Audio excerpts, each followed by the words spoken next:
Hello there and welcome to the Go Home Show. I'm Cy the Guy, your host as always. Thank you so much for joining me. This is your Friday night SmackDown review. Was SmackDown a good show? The answer to that question is absolutely not. Let's get into it right after the intro.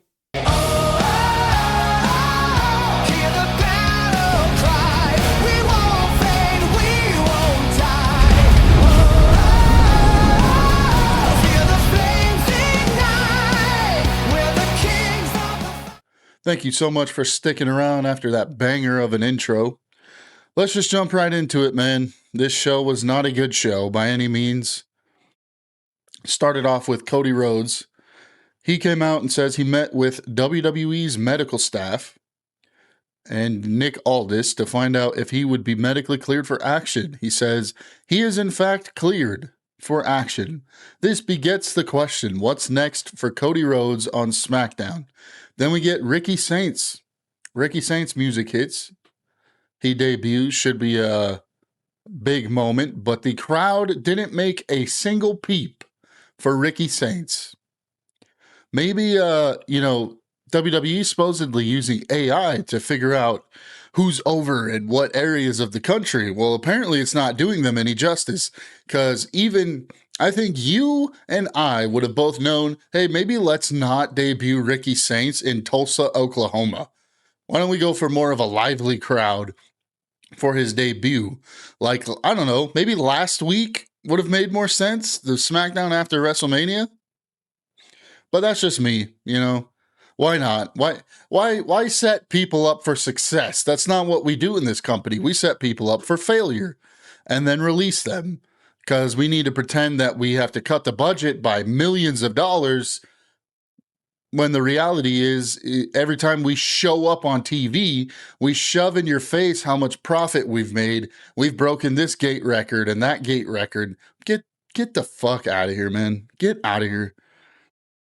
This company is despicable. Ricky Saints comes out. He says, "You boo what you don't understand. I'm absolute Ricky Saints. I'm the newest, hottest, flyest SmackDown free agent.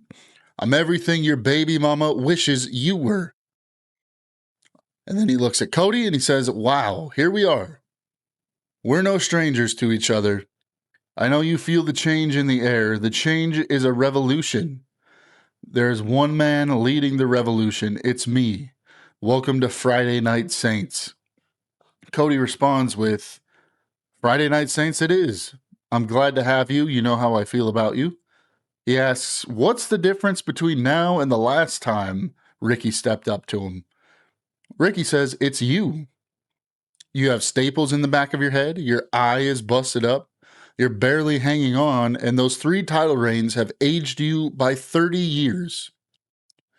I'm a former NXT champion, former North American champion. I've stood in the background and congratulated you, even when it was a detriment to my career. It's a little bit of a shoot there by Ricky. I would only hope, my good friend, that you'll keep the same energy from me, because I'm here to relieve you of your duties, champ. Cody says that's an easy thread to pull. You look like you're game for some action, so let's do it. They shake hands, and we get what we assume is a match made in the main event. Well, you would think the main event, but no, it was not. It was not the main event. Fatal Influence comes out. Charlotte was in the ring. JC Jane says last week was just a taste. Apparently, you couldn't get enough. And Jane says they're going to take out all the precious legends one at a time, starting with Charlotte. So then we get a match. The match was okay. I mean, it was all right. The biggest story here is Charlotte getting pinned by JC Jane. JC Jane went one-on-one last week with Rhea Ripley, and it was a decent match, and it ended with a DQ with Fatal Influence attacking Rhea. So that way JC Jane wasn't actually beaten. And here this week she's getting a pinfall win over Charlotte. Even though it was a little bit of a wonky finish there with Alexa getting involved and Fatal Influence getting involved. But she gets a pinfall win over Charlotte Flair. That's a big deal. And that's how you book somebody coming up. I mean, I don't understand how they can book JC Jane this way, but you can't book Ricky Saints correctly on his first night. I mean, this is the dude, and they probably want you to forget about this. Ricky Saints beat Obafemi for the NXT title. This dude should be booked like a big deal. And you make sure you do everything in your power to have his debut fall flat, completely flat. This creative team sucks. I hope we're all on the same page here. TKO sucks. They're a bunch of greedy corporate motherfuckers, right? We all know that. But this creative writing team is actively trying to destroy some of these wrestlers' careers. It's actively trying to destroy their careers with some of this shit that they're being given. You have this roster and you're telling me you can't write a proper show that gets not only fans excited, but gets people over the way they should be, that gets us interested in next week's show. You're telling me you can't give that to us? How much money, and I'm going to make a video here right after this about the second round of cuts that we've already seen. How much money do each of these pricks on the creative writing team make? I would love to know. I think us as a fan base would love to know. Because you're not cutting their salary, are you? And they're the ones actively killing the product. What a disgrace, honestly. Nothing to talk about. I mean, JC Jane beat Charlotte Flair. We got Damian Priest and R-Truth versus Fraxium. We have a Fraxium sighting. We got to get him on the show before we release him. This is just... And the crowd was completely dead for the entire show. And as much as I want to say, guys, why are you paying this much money to go to a show just to sit there with your hands in your lap? Part of me feels that way. Another part of me feels, well, what is there to cheer about? This creative writing team is god-awful. Guys, if that's the case, we got to stop going to these shows. Stop going to these shows and giving them your money. That's why they're going to keep giving us this slop like we're a bunch of pigs at the farm, and they're just going to drop it in front of us and be like, eat out of that, piggy. I don't want to do that. Stop giving them money, please. If they just keep giving us this garbage every week and you keep giving them money, that's not showing them that this is wrong. And the doofus son-in-law, Mr. Playhouse Disney Paul, he's gone. That guy that booked NXT and booked the road to WrestleMania 40, he's gone. He's long gone. I don't know where he went. I don't know if TKO absorbed his soul like freaking Mortal Kombat. They just took his soul. I don't know what happened, but that guy's out of here. Nowhere to be found. So the only thing that's going to show them that this is wrong is by not giving them your money. And I think it's time for us to put our foot down and stop paying to watch a product that sucks. That sucks at, like, this is approaching 2017, 2019 levels of bad. If you were around at that time watching WWE, it was awful. AEW chants in the crowd. They had a Hell in a Cell match end in a DQ. I mean, it's as bad as you could think it would be. And we're approaching that. That's how awful this creative team is. Why don't you save money and cut their salaries? It's pathetic. So the match starts. Then, of course, we go to commercial break 2-3 minutes into the match. It immediately takes you out of every match on the show. Then we come back from commercial. Truth hit a suplex stunner. Truth tagged in Priest to hit a double backdrop on both guys. Big kick to Axiom, followed by a flatliner to Frazier. He hit his rebounding clothesline on Axiom. Went for South of Heaven on Frazier, but he reversed it. Priest falls back into the corner and tags Truth. He hit John Cena's shoulder blocks and the five knuckle shuffle. I'm tired of seeing this. I'm tired of the whole Ron Cena thing. Like, it's just dumb. It really is just dumb. You know what R-Truth's best work of his career was? In TNA, when he had an actual character. In TNA, when he would actually cut promos from the heart. That's the best I've seen R-Truth. I'm not a fan of the, 50, 60-year-old nitwit comedy act. I don't like it. I think it's a waste of his talent. But the audience eats it up, and they 5 minutes of R-Truth being a national treasure, shorts on YouTube, and what the fuck ever, man. This dude deserves to be booked like a legitimate wrestler for once. But all they're going to give you is this comedy slop. I don't get it. Fraxium ended up sending both guys outside. Then they hit big dives to the outside. Hit a missile drop kick on Truth for a 2 count. Then we get Priest. He did a pounce, and he pounced Axiom right over the top rope. Axiom sold the shit out of it. Then he hit a South of Heaven on Frazier, Razor's Edge on Axiom, and 1, 2, 3, that was it. That was it. Let's create this dog shit makeshift tag team when we had one of the best tag team divisions on planet Earth. Let's make a makeshift tag team and have them beat all the actual tag teams. Who books this shit? Who books this shit? If you're a tag team, do not go to this fucking company.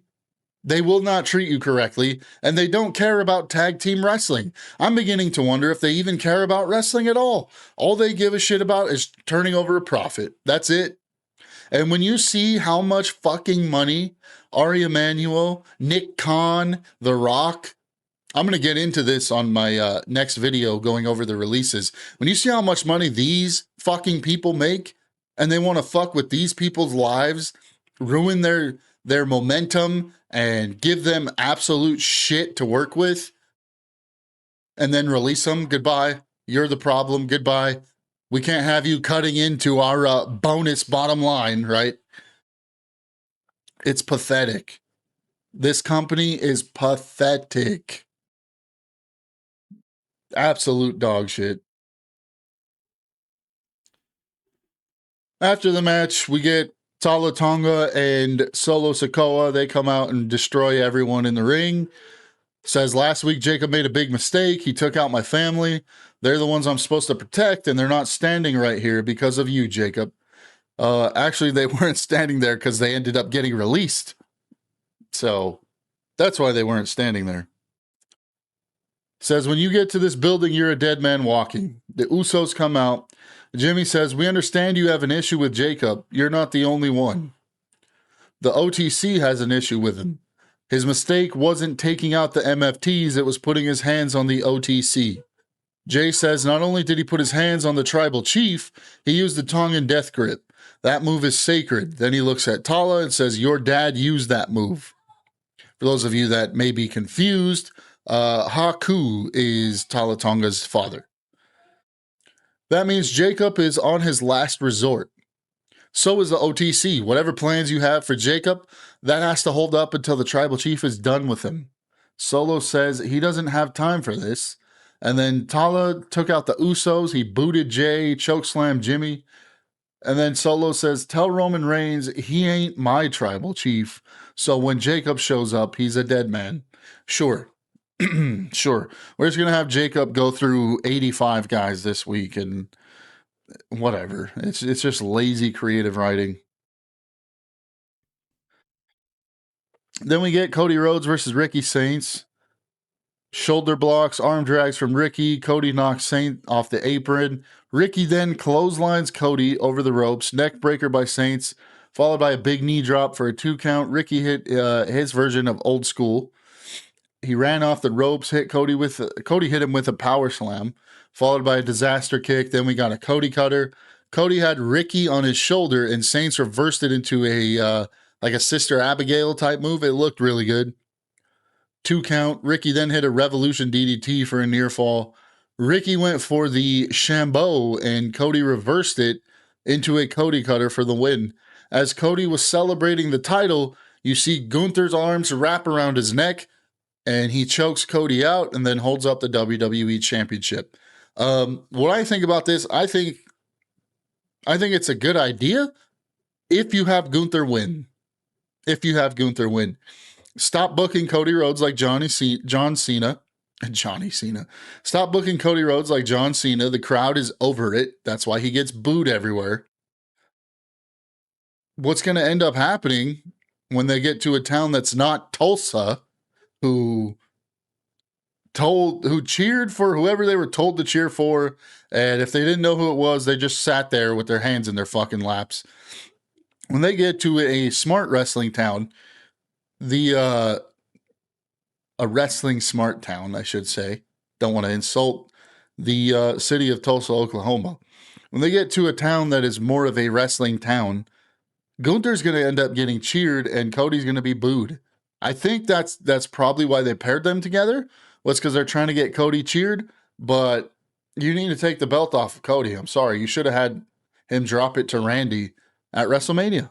But only thing I can think of is Randy's legitimately hurt. I would have Gunther beat Cody.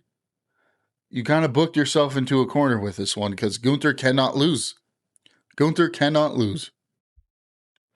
Then we get an awful segment with Danhausen and The Miz. I want this garbage off my TV. I don't know about you guys. I don't want to watch this shit. Essentially, The Miz and Kit Wilson tricked Danhausen and attacked him. If you enjoy this type of shit, then good on you. The rest of us with functioning brains and eyeballs, we're done. I'm done with Danhausen, bro. I can't do it anymore. Don't put a comedy act if you're going to make the show a fucking joke, all right? Then we get Royce Keys versus Angel. This was like a 3-minute match. 3-minute match. He beat his ass the whole time. Spine buster, 1, 2, 3. I would love to see him in an actual program, but do we trust creative with anything at this point? No. The absolute answer is no. This creative team sucks. I don't trust them to read any children a bedtime story, let alone book a pro wrestling show. Then we get a segment backstage where Royce Keys and Jacob Fatu cross paths.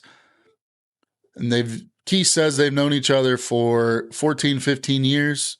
Said he'd still run with him 7 days a week. Roman and the Usos back on top. Keys wants Jacob to werewolf his ass up. Don't let WWE make him forget the smell of the streets. They shake hands. Jacob goes to leave. He turns around. Tala comes into picture. He comes into frame and he just chucks Keys into a table. Then Tala chokeslam Jacob through another table. Security comes and they try to usher Solo and Tala out of there. I mean, it looked good. If we get a Royce Keys, Jacob Fatu pairing out of this, I mean, okay, but I don't think that's what they're going to do. I think it was just a nice little cross paths moment, maybe.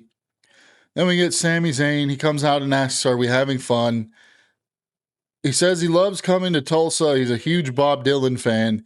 He says when Bob Dylan picked up an electric guitar, the crowd turned on him. I can relate. The reason why the crowd turned on you, Sammy, is because you took the WrestleMania spot of what was one of WWE's only bright spots on SmackDown and a young up-and-coming superstar, Carmelo Hayes. That's why you're getting booed. It's not because you're a good heel. You're getting booed because you took a WrestleMania spot from somebody who rightfully fucking earned it. That's why you're getting booed. So fuck Sami Zayn. That's my thoughts on that. Fuck Sami Zayn and fuck this creative team. Carmelo Hayes deserves justice. There's a giant gingerbread man in the ring as he's saying all this, by the way. How this ends is he just beats the shit out of the fake gingerbread man. Like, it's not an actual person. It's just like a mannequin. It's just, I'm not kidding you. If you didn't watch this show, that's how bad this is. This is where we're at creatively. Okay. He basically says all Trick Williams has is good entrance music and a good entrance and a bunch of catchphrases. What's hard is what I do, leaving it in the ring night in and night out, year in and year out. What I see when I see the gingerbread man is Trick Williams not taking me seriously. What I see is disrespect. Then he beats the shit out of this fake stuffed gingerbread man. Like, after he just said, after he was just whining, nobody's taking me seriously, he beats up a stuffed gingerbread man. Yeah, that's not how you get anyone to take you seriously, and I'm done with this shit. I will not be talking about the Brie Bella, Paige, and Nia and Lash match. Only thing I put in this in my notes was this match was fucking despicable. Awful, awful, awful. Then we get the Usos versus Solo and Tala Tonga. I mean, this was kind of a typical match if you've seen any of these guys wrestle. Again, we get a commercial break 2 minutes in. I really wish WWE would stop fucking doing that. Here's the thing. Okay, I watch AEW every week. AEW is live on HBO Max, just like they're also live on TNT, right? How is it that they have their commercials positioned? Like, if they got to cut to a commercial during a match, they wait till it's like a lull period in the match, and then they go to commercial. I hardly ever see AEW start a match. So we'll get, in WWE, we'll get ad break, then we'll get the start of a match. We'll get like 4 or 5 moves in the match, and then we go to another ad break. AEW doesn't do that. We see segment, match. We'll get the match. There'll be a lull period in the match. Maybe it's like 8 to 10 minutes in, right? And then they go to commercial. So if they can do it, I know these clowns can do it. So that tells me right off the bat that this is by choice. This is by design. I am so sick of this show. It's not even funny. This is the hands down, not even pro wrestling. This is the worst show on television. I would absolutely put my money on that. So we get Solo hit a big splash on Jimmy. Or Jimmy went for a big splash, sorry. And Solo caught him and hit him with a spinning solo. Then we go to break. We see Solo beating up Jimmy some more. Tala hits a clothesline from the apron, hit a big leg drop. Jimmy sidestepped Solo, who went through the ropes and landed on the floor. The landing looked fucking horrific. That sounded awful. Just landed. He went through the ropes like suicide dive position, flipped and landed flat on his back. It looked like it sucked. Tala goes for a splash. Jimmy moved. Jimmy tags in Jay, who hits a suicide dive, followed by the yeet punches on Solo, super kick, and then a spear, but Tala breaks up the pin at 2. Stereo super kicks take Tala out of the ring. Jimmy goes for a suicide dive, but Tala caught him with a forearm. Tala then tossed Jay into the barricade, Jimmy into the steel steps. Then Jacob Fatu shows up, basically just beat the shit out of Tala, hit him with the steps, locked in the tongue and death grip on Solo. He hit a big Samoan drop on Tala Tonga through the announce table, and he kind of has a face-off with the Usos and just walks right in between them. So my theory of the Usos joining Jacob Fatu is still alive, because that's how I would book it to make it interesting. Otherwise, we're just getting a rehash of the same shit you gave us for 4 years. So if you missed SmackDown, man, you didn't miss jack shit. SmackDown sucks. SmackDown is genuinely awful television.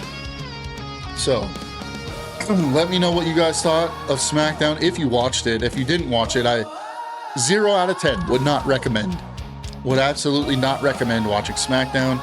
It's not worth your time or effort or energy. Fuck this company. And TKO is actively trying to kill the professional wrestling business. You will never convince me of anything else. Never convince me of anything else. I will be making a video right after this, actually, talking about the releases.